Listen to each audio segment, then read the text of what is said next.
This is episode 19 with Will Exline.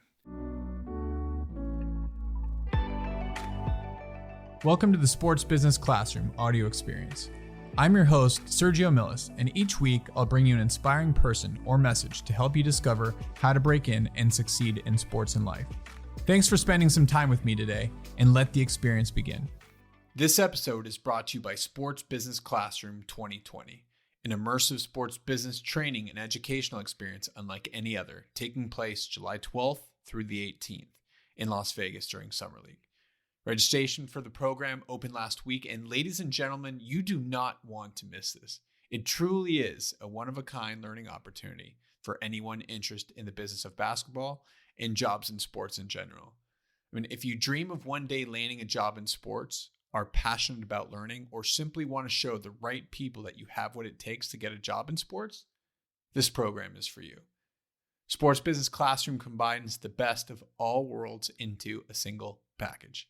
It's great academics, it's hands-on experience, it's immersion in the Las Vegas Summer League, and it's interaction with some of the best minds working in and around the NBA.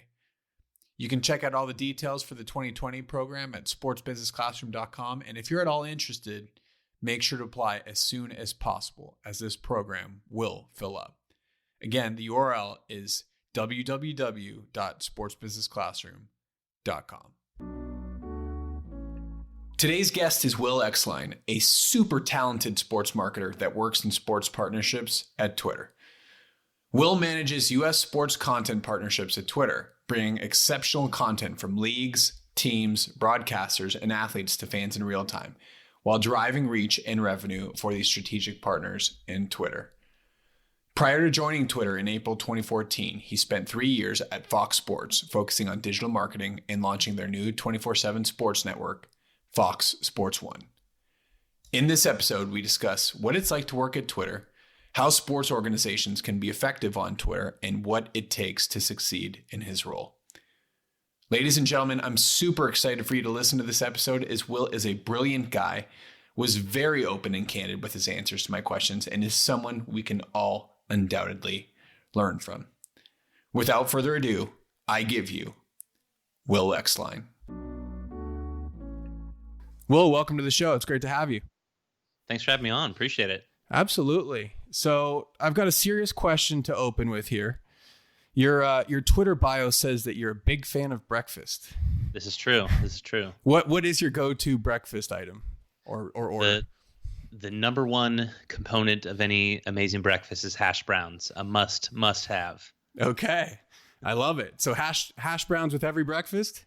As much as I can. Probably not every breakfast. I don't know if that'd be the best health-wise, but anytime we can, usually when we're out, I'll try and get hash browns. I love it. So before we get into your current job at Twitter, can you paint us a picture as far as where you grew up, how you developed your love of sports, and what life was like as a kid? Yeah, so I grew up in Roanoke Park, California, which is in Sonoma County, about 45 minutes north of San Francisco. And I was actually named after Will Clark, San Francisco Giants first baseman. Sure. So the love of sport, I think, was tattooed on me from birth, so I didn't really have a choice but to get in the sports world. But growing up, played as many sports as I could as a kid, and being close to the city, we were able to see Giants, Warriors, Niners when they were up here. So just kind of developed a love for all the different sports growing up. Awesome. Did you play sports in high school?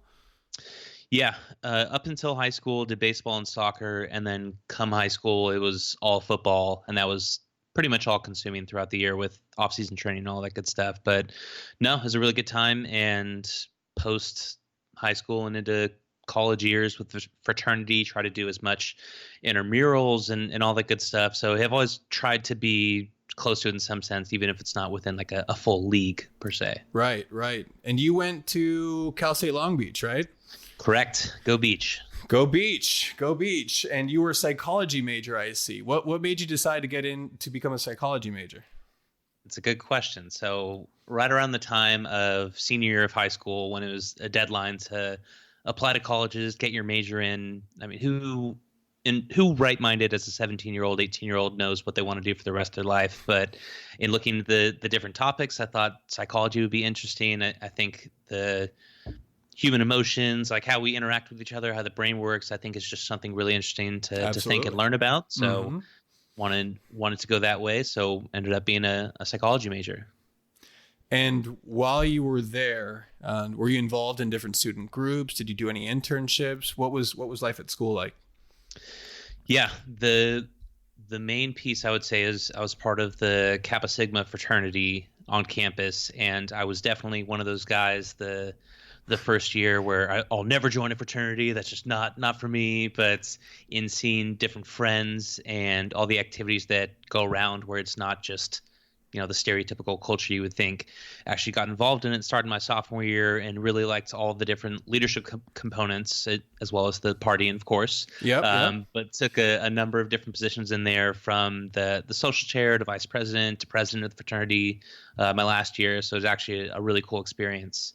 And outside of that, did a few internships that had a little bit of a sports piece of it. I think the last one I did was at the Tiger Woods Center in down in Southern California. So it was cool to get a little just taste of the different sport environment down there before grad school. So you were an ambitious student. I tried. I'd like to think that I was. Okay. And do you know where you got this from? Like, as far as, what drove you to, be a part of the leadership of your fraternity, do internships? I mean, that's a lot of extracurricular stuff, which is fantastic. Just curious if you've ever really thought about that. Yeah, I think it was just the natural, like, what else can I be doing? Am I putting myself in the best position? Like, how can we one up what we're already doing? And whether that was through extracurriculars or taking leadership positions in student group or things like that, I think it's just kind of been a natural part of the development, I guess. Yeah, absolutely. I mean, it's something that we always encourage our listeners and our sports business classroom students is just get involved with as much as possible, right? Absolutely. You don't know what you're good at until you've really been involved in a number of different things. Absolutely. So following Long Beach, you went to the University of San Francisco for a sports management program. Was that directly after school? It was directly after. So about a month before graduating at Long Beach State, I realized I didn't want to do psychology with the rest of my life. Right. I talked to a number of different mentors and just kind of got an idea of what direction I should be heading in and what I should be thinking about. And one of the gentlemen that I talked to had mentioned, you can actually get a graduate degree in sport management. And that was kind of like an aha moment. Like, wow, like I really didn't even consider that, but I've always had a love of sport and an interest in the business side of sports. So it just made a lot of sense. And after we had that conversation, I was pretty impatient and wanted to get after it. So I graduated Long Beach State May of 2010 and then started grad school July of 2010. So wow. That was a great June. Had a good time. But no, I was really excited and just want to jump right into it. And how long is that program? It's a 2-year program, once a week, but no like summer or winter. So it's just year round, once a week for 2 years. Gotcha. And what if you remember, what are some of the things that you worked on through the program? So it was every 6 weeks, it was a new component of the sports business. So there was a marketing course, a finance course. This is 2010. Facebook and Twitter were starting to become a thing. Mm-hmm. So in the marketing class, we had guest speakers from the industry that social was kind of under their full-time role. And we had people from everyone across the Lakers and LA Kings who were having a moment, and different agencies where their focus was social. And there was definitely a lot of interest there. And it was actually in the marketing class that our teacher, shout out Dr. Choi, wanted us to join Twitter because he was a big believer in the platform and just thought it was just really helpful to get information. And when I had first joined, I followed primarily athletes, primarily followed athlete accounts. And as most people that follow primarily athletes would know, it's usually just, heading to the gym, got a great breakfast, #motivation. And it just really wasn't that exciting. Like, this is stupid. Why would anyone want to spend time following these guys? So I kind of gave it up for a little bit.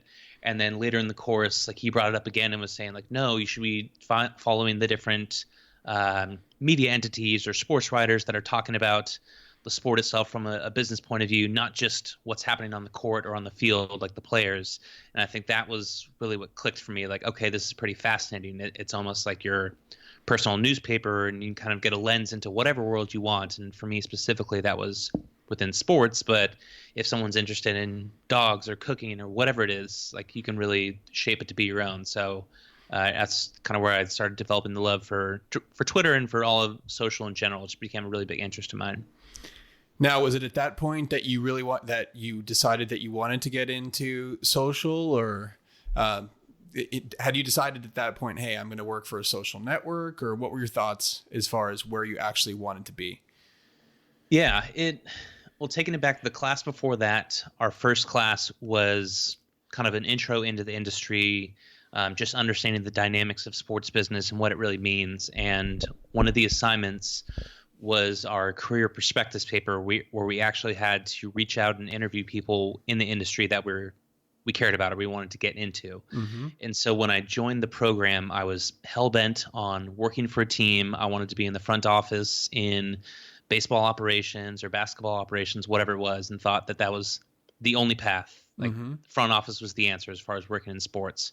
And during that first class, when we did that paper and talked to different people, it was pretty amazing the amount of people that actually replied when I would send an email saying, hey, I'm a USF grad student looking for an informational interview, would love a few minutes of your time. And I was able to talk to the assistant GM of some baseball teams, the vice president of scouting for some NBA teams, people who shouldn't have been giving this kid any time of day, but were helpful in either answering questions over email or getting on a 20-minute call to give a rundown of their day-to-day and what life is like for a front office in a major league organization.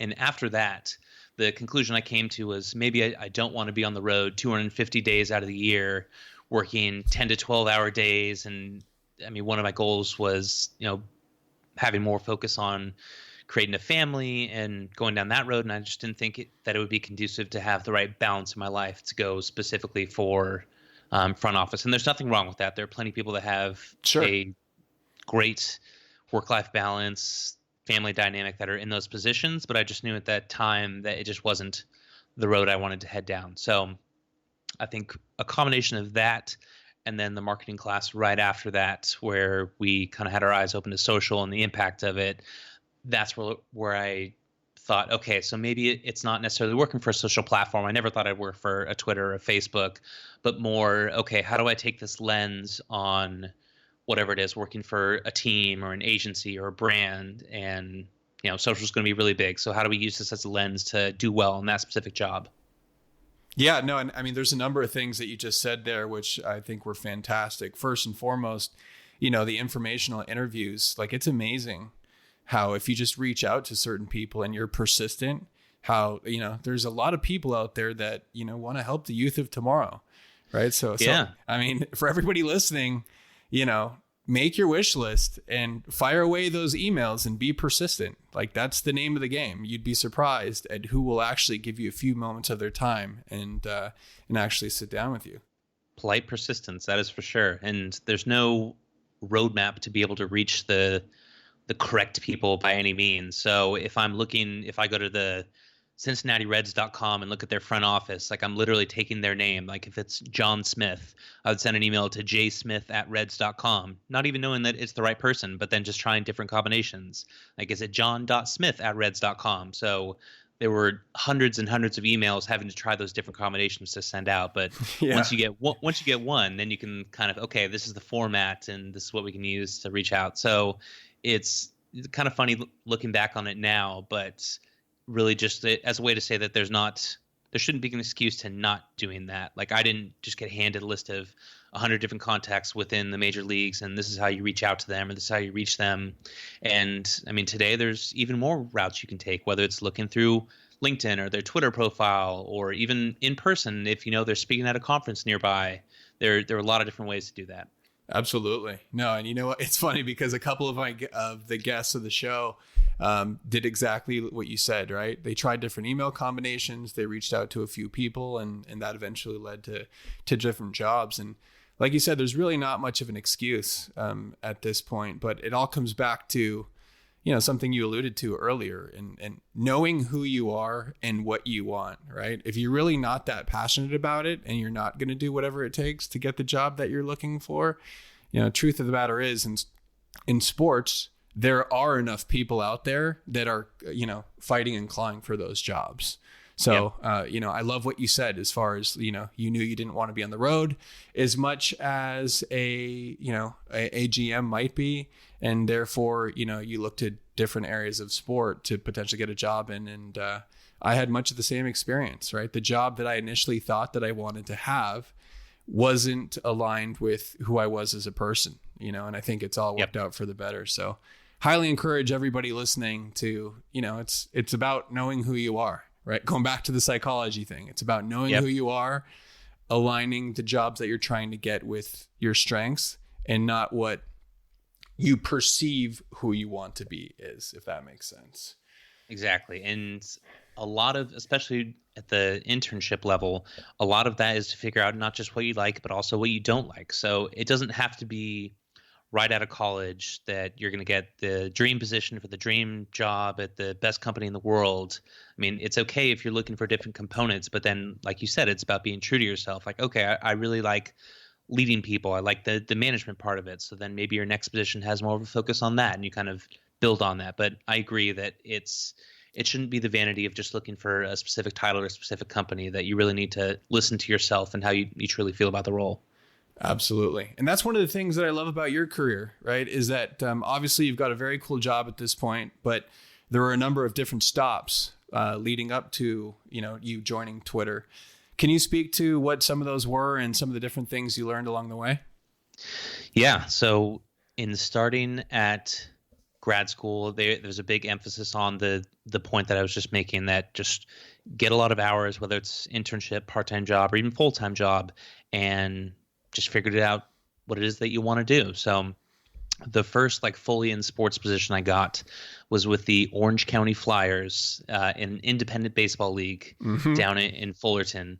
And their claim to fame is they had Phil Nevin as a manager, and then Byung-Hyun Kim used to be on the D-backs, and Mark Pryor actually went through there trying to make his comeback. So they had a couple major leaguers there, so it was pretty fun. But it was a good experience because for anyone that's worked in minor league baseball or interned in minor league baseball can attest to, there are a lot of different hats that you're going to wear. Yeah. And that includes everything from being on the phone, making ticket sales, to working in the kid zone, like whether it's painting faces or seeing how fast they could throw the ball.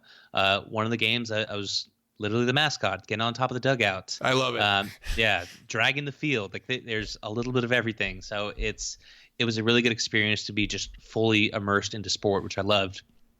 And from there, it was still just a mode of okay, we'll work in whatever sport I can find, whatever that job may be.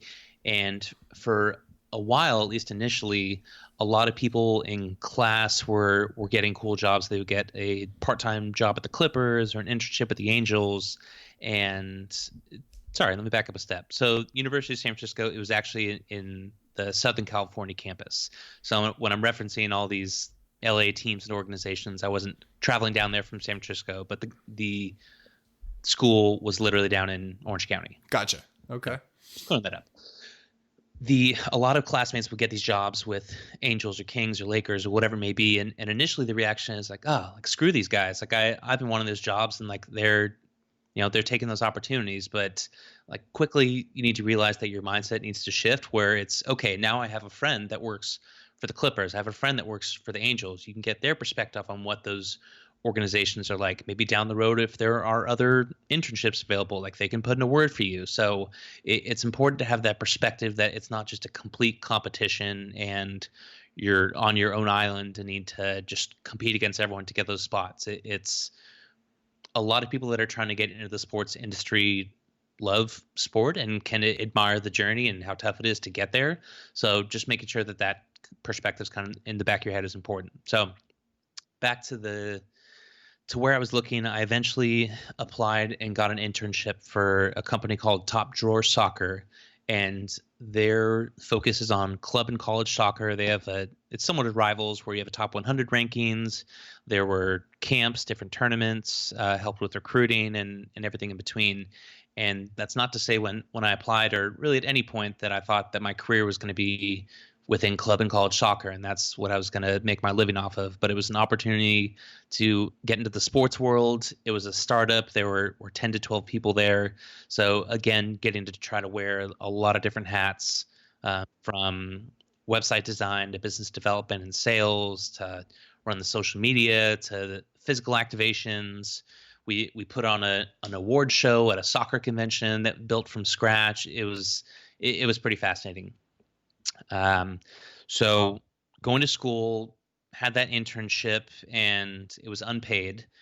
They said that you can come in 10 hours, 15 hours a week, whatever you wanted to do. But I really wanted to prove myself and show that, I really like put everything I had into it. So I ended up working 40 hours a week, the 9 to 5, not being asked to, but just showing that I really did care about it. And then outside of that, still had to make money to pay rent. So actually worked at as a bouncer at a bar, down in Long Beach. So if you think about those full 24-hour days of have the schoolwork and then working a full day at this internship unpaid, then working until 2, 3 in the morning at this bar, and then starting it over again. Like there was a good year plus where that was the norm, and still trying to make time for girlfriend at the time, now wife, friends, hanging out with on the weekends. It was a lot. Honestly, it was exhausting. But looking back now, I'd make the same decision and do it again, because that's really what led to the next step. So after a few months at Top Drawer Soccer under the internship banner, I actually got hired on full time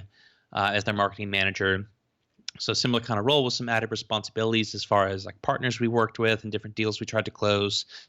So it was great, and it allowed me to not have to work at the bar as a bouncer. So I got my evenings back. So it was a win all around. That's awesome. Let me ask you this. As far as it sounds to me like, if I were to ask you big company versus small company, that you would root for people to work for a small company to start at, right? I think you'll get a lot more hands-on experience and you'll learn quicker. Yeah. It's not that you wouldn't be able to at a larger media organization, but I think it would just take a lot more to stand out and be noticed. So it can definitely happen, but I think it's a tougher hill to climb in a bigger spot initially, at least. Yeah, no, it absolutely is. And I'm on the same page as you as far as, being a bigger fish in a smaller pond, right? You get to wear a lot of hats. You get to learn, like you said, what you like to do and what you don't like to do, what you're good at, what you're not good at. And, just learn, right? I mean, so much of the first few years of your career should be dedicating to just learning how things work and how to be a pro. Exactly. So you worked at Top Drawer Soccer, right? And then you ended up at one point at Fox Sports. How'd you make the jump to Fox Sports? Yeah. When I was actually interviewing for the internship with Top Drawer, the current lady who was in charge of marketing, shout out Lauren, who was in charge of marketing, actually took a role at Fox, and that was the start of her last 2 weeks was during my interview. So we only overlapped a little bit at Top Drawer, but we quickly hit it off. We were friends, and even after she left, we had kept in touch and chatted every now and then. And after about a year and a half that I was at Top Drawer, they had a position that was open at Fox Soccer, where she was up in LA. There was a position open, and she had thought of me and reached out, and just knowing, have worked with me for a bit, and then just like having been in touch and established that relationship, it was easy to make that connection. And then when one thing led to another, ended up getting the job over there. So it's important to definitely not burn bridges, but also make sure that you're maintaining the ones that you make. Even something like that where you could easily write it off and say, oh, this person will be out of my life in 2 weeks. Who really cares? But the little things like that, I strongly believe directly led to getting the job with Fox. Yeah. And the sports world's really so small, right? There's really not that I mean, there's a lot of players in it, but really once you've spent some time, it's kind of the usual suspects, right? So like you said, you want to build as many bridges as possible, because you never know, not only where you're going to need some help or where you might need a relationship here or there, but you never know where somebody's going to end up or who they're going to become, right? So the people that right now will eventually become somebody, right? And that's definitely an important thing to keep in mind. 100%. And it's not even for younger students that are starting out in school or right out of school. It's not just looking at the VPs or the CEOs of the world, because sure, they have like a higher position now, but if you look kind of sideways or horizontally at your peers, like, yes, they're the same age now, but in 10 years, as you're moving up your career ladder, they're also doing the same. So they might be in a position at a company or, an entity that you have interest in. So it's important to maintain even the relationships to your side, even though right now, maybe they're not in a power position or they're not in a company or role you care that much about. Still important to make sure that it's not just up, but horizontal as well, if that makes sense. Absolutely.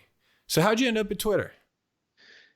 It's a good question. Another similar way of how I ended up at Fox. So was at Fox for a couple of years on the Fox soccer property to start. And then when Fox Sports 1 was starting up, they brought me over there to handle the digital marketing and work on the transition from all the different networks that were becoming Fox Sports 1. And part of the role over there, one of the jobs was media buying. So on digital properties for larger out-of-home buys and everything in between. And one of the places that we bought digital was on Twitter, and had a good relationship with both of our account reps. And when one of them was moving to a different position within the company, they had reached out and said, hey, we think you'd be really good for this job if you'd be interested in it. So same thing. I shot my shot and applied for it, and then ended up getting the position and heading up here. So in April of 2014, moved up to San Francisco, back to Northern California, and have been in Twitter ever since. So your account rep at Twitter is the one that told you about the job? Correct. I mean, if that's not an example of why you should treat everybody well, then I don't know if there ever is one, right? And you just never know. So that's not me being friends with an SVP over there who knew someone who knew someone. It's I had weekly interactions with this person, and they could see not just the work part of like my work ethic, but also, hey, this is a cool person who we'd want to end up working with. So it's, you just never know where it's going to come from. So I would say not only treat everyone well, like have good relationships, but also you never know who's watching. So to always work hard, even though it may not seem like it's a big opportunity or you're not under the spotlight. No question. So your current role at Twitter, you're the manager of sports partnerships. Is that right? Correct. Yeah. And so if you could give a quick overview of, what that role entails.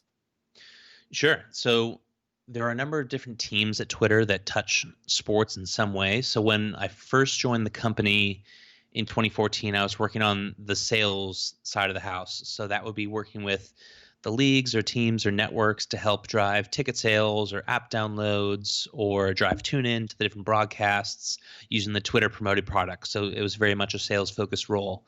And then in 2017, I moved over to the current team that I'm on, the content partnerships team. And that's working with similar sports partners across the space. And the big focus is helping them drive reach and drive revenue, and then doing innovative things on the platform. And that can be everything from if they get new players or new arenas, like how do we connect with fans around that experience using the platform in a number of different ways. So it's a really fun job in that no 2 days are really ever the same. And I know that's very cliche, but with how quickly things change, and especially in the social aspect of how quickly things can change, it's pretty fascinating day in and day out. I can imagine. Are you able to talk about who some of your specific clients are?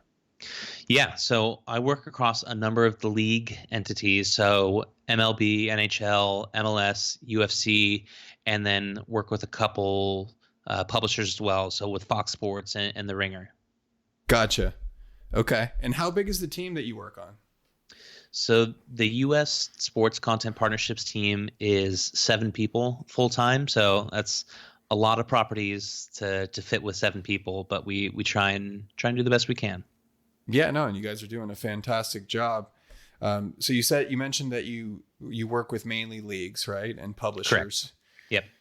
Can you give an idea of what I know? Like you said, there's no day to day, right? No 2 days are similar, but can you give the audience an idea of some of the things that you've been working through with some of the leagues? Sure. So especially during the off season, as looking ahead to the upcoming year, it's good in the sense that the tentpole events. So if it's working with the MLS around, we know there are All-Star games in July, and that's a big focus. What's something new and exciting we could do around that? We have 2 new teams that are joining MLS this year with Nashville and Miami. Like, what are ways that we can make that a bigger deal or like get excitement around that? So one of the things we did with MLS specifically was for their Super Draft this year. In years past, they've had like a physical stage and the players come up like you would expect, like a draft on TV, but they wanted to shift to make it more digital focused and actually have multiple touch points. So it wasn't just a camera on a stage that would just kind of sit there. So for Miami that had the first pick, they actually got video to the kid they selected, and they did a Skype call with David Beckham, who's a part owner in the team. Mm-hmm. And they were able to live stream that on Twitter, like as part of the draft experience. And then with the second pick with Nashville, they had a bus full of Nashville supporters actually come to this kid's house, and they kind of messed up his lawn, but it's okay.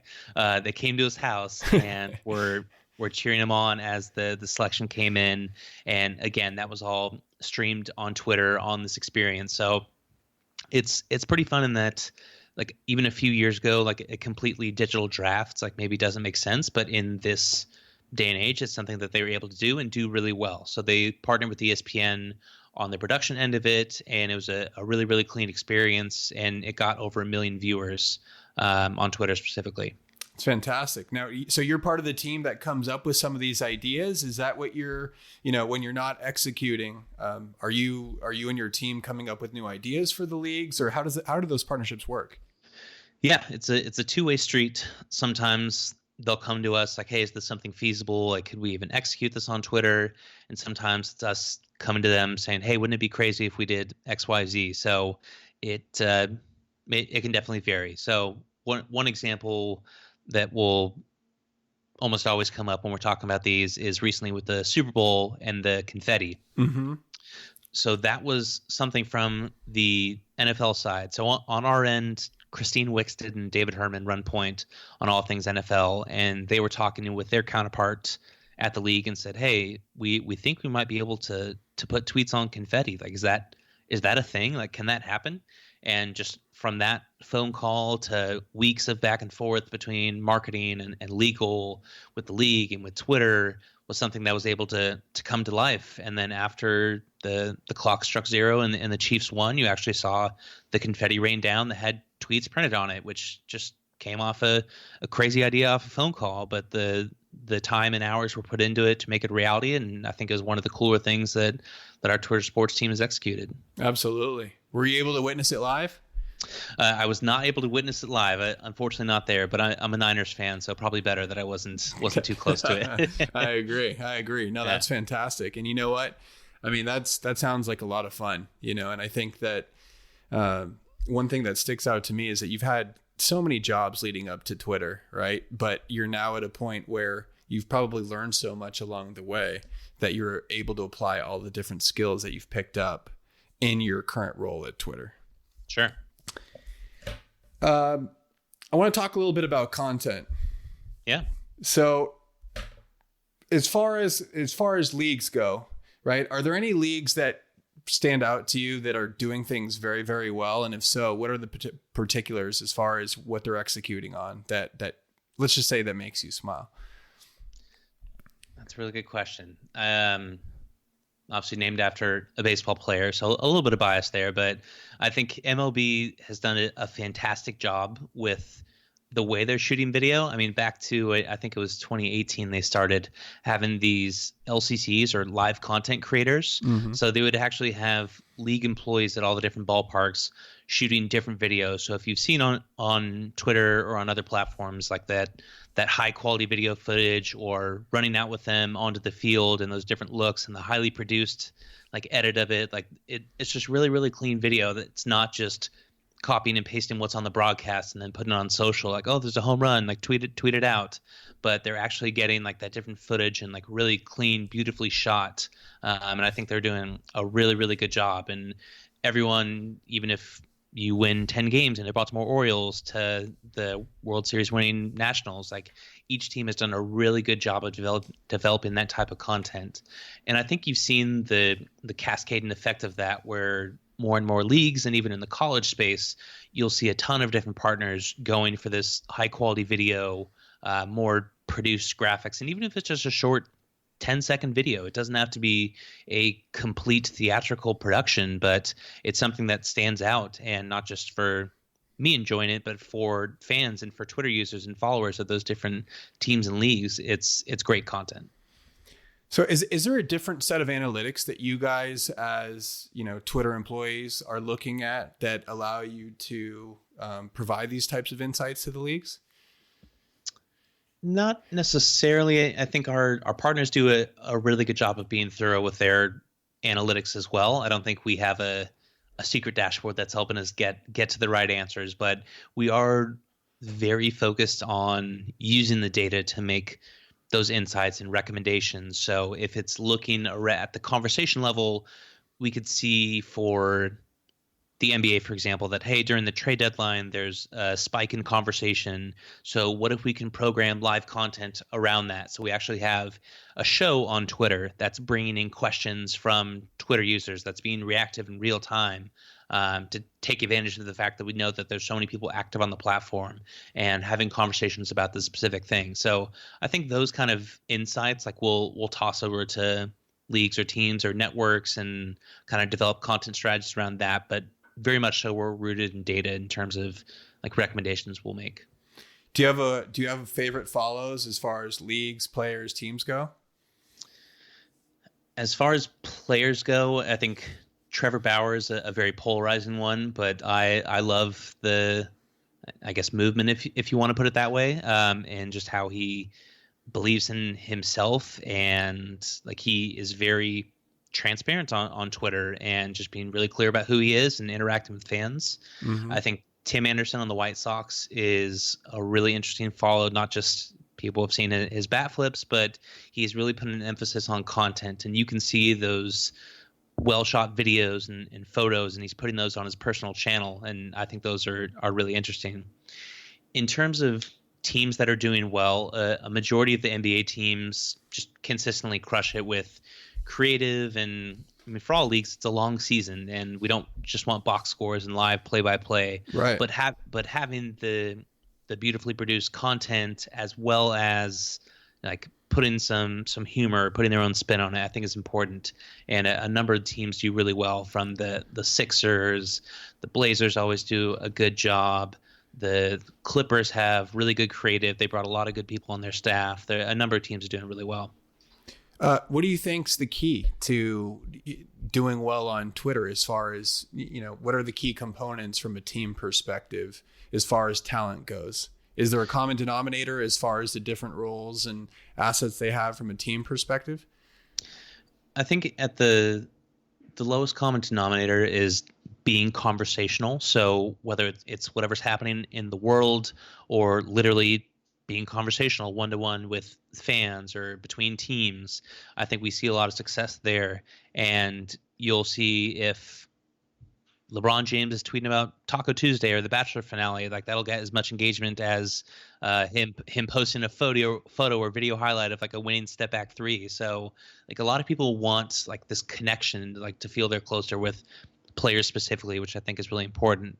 And from like the team and league standpoint, I'll still say that the conversational aspect is important, but what's key to remember is the same thing isn't going to work for every single team. So you'll see like the Sacramento Kings, for example, like have a lot more snark in their tweets.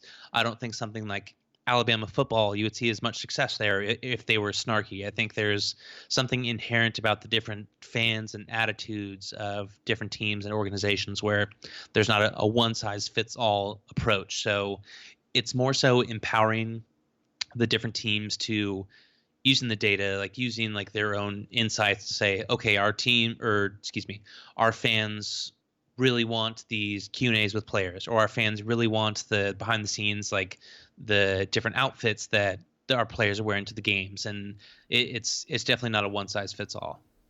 Right. So I'm curious, what does success look like in your role? Right? Like what are the things that you're looking at on a day-to-day to determine whether or not the projects you're involved in are successful? Yeah, I think the two big items are, one, do people care about it? And we can have the Super Bowl confetti we could think it'd be the coolest thing in the world, but if no one's engaging or tweeting about it, then that's not a win for us. Mm-hmm. And the second part of it is helping our partners grow their business. So obviously it's important that we continue to grow Twitter from a revenue standpoint, a user standpoint, of course, but the word partners is very key, where it's on us to help. How can we help grow MLB? How can we help grow the NBA? And making sure that we're actually accomplishing business objectives for them, not just, hey, let's do this fun thing on Twitter just to do it. So those are the two key things that we'll take a look at, is make sure that we're hitting our partner's actual business goal, something that's rooted in data or metrics, and then just fan sentiment. Do people care about these activations that we're putting together? Sure. And are there instances where you guys set those goals jointly for the platform? Yeah, I think we're very good at being on the same side of the table, I would say, as a lot of our partners. So we'll go into specific events with a similar mindset. We're looking at the same goals. So then at the end of the year, when we do a business review, we can say, okay, we try to do X and we accomplished it. Great.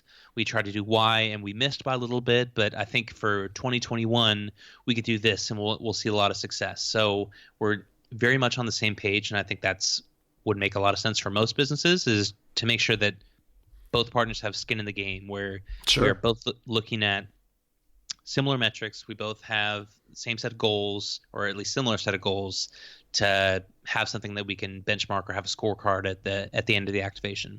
Right. So I want to go back to the NBA, which you alluded to earlier. The NBA is one of the most tweeted about sports leagues. Have you guys taken a look back as far as what it was that led them to become so? I think that they're open to innovation, which is great, and something that you would want from every partner. And they're willing to, whether it's test new product or try new ideas, they're very open to that innovative spirit, which I think lends itself really well to trying new things that is going to get attention and in turn get more tweets and activity around it. And I think the second is how open they are from a business standpoint about highlights or content being posted everywhere, where some other leagues might be a little more restrictive and they want to manage it and have kind of a central database. The NBA is really big about just getting everything everywhere. And what we've seen on the platform is people aren't just focusing or talking about the games itself, like what's happening on the court, but almost as much conversation is going around all the Woj bombs that he's dropping, or right. any trades, or the new shoes that Russell Westbrook has. Like, you're really seeing like the full culture that's built around not just what's happening on the court, but everything around it. And I think the NBA has done a good job taking advantage of that and leaning into creating an NBA Kicks account. So it's not just people that are talking about the shoes, but they're actually putting content out there for fans to talk about and continue to fuel that fire. They've done a really good job of that. Yeah, and I think they've done a good job at both the league and the team level, right? I mean, the teams have definitely embraced social at a very high level. To put the lid on just your experience at Twitter, if somebody wanted to get a job at Twitter, what skills would you recommend that they have coming in? Or what are the keys to success for anybody who's working at Twitter, and let's say the sports department? Sure. First and foremost, put your Twitter handle on your resume. You'd be surprised at how many people would apply and have no mention of their Twitter handle. People will definitely look at your Twitter profile, look at other social profiles to get an idea of who you are. So I think it's important, first and foremost. Outside of that, there's not like a full template. Like, we don't only want people who went to get an MBA or people who worked at the league office. It's really been a diverse group, and the role touches on so many different facets, from partnership and business development to sales to product knowledge to marketing knowledge, that there isn't one specific key. And I know this is kind of a dodge answer, but there's not one specific skill or key that we're saying, okay, they have to have X to be able to get in there. But I would say, generally speaking, it's just being passionate. And that doesn't mean that you can recite the last 10 box scores for Steph Curry. Right. But having a deep knowledge of the sports business. So knowing that, okay, in 2021, you're looking at the rights renewals for NFL Sunday Ticket and PGA and the NHL. And what does that mean?